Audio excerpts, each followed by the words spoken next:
Es studēju maģistra studiju programmā Ekonomiskā drošības aizsardzība.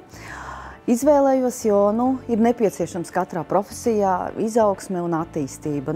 Tas būtu viens no galvenajiem faktoriem, kādēļ es to izvēlējos. Es studēju maģistra programmā Ekonomiskās drošības aizsardzība, jo šī ir lieliska iespēja, kur iegūt gan ekonomisko izglītību konkrēti, kas saistīta ar darba specifiku. Un kā liels izšķirošs pluss vēl bija tas, ka mācības tiek īstenotas Rīgas Stradiņu universitātē.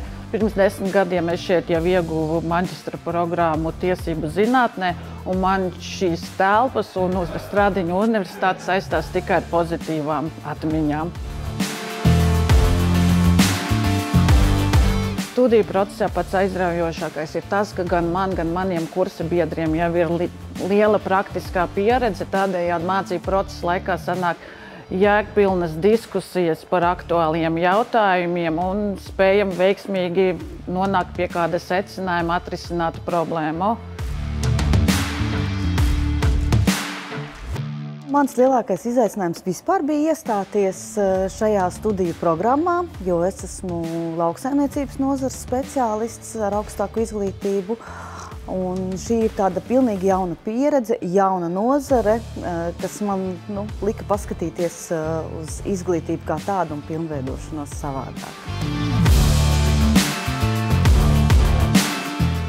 Vide ir, es teiktu, unikāla, jo mums ir iespēja apvienot gan ar darbu, gan ar mācības, visu atbalstu darba vieta. Protams, visiem mums ir ģimenes, un līdz ar to tā vide ir ļoti, ļoti saudzējoša arī un ir iespējas mums iegūt izglītību.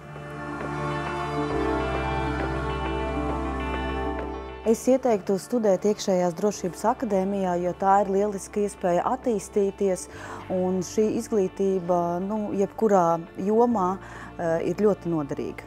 Es iesaku izvēlēties studijas tieši iekšējās drošības akadēmijā, jo šī ir lieliska vieta, kur iegūt zināšanas, specifiskas zināšanas, kas nepieciešamas ikdienas darbā.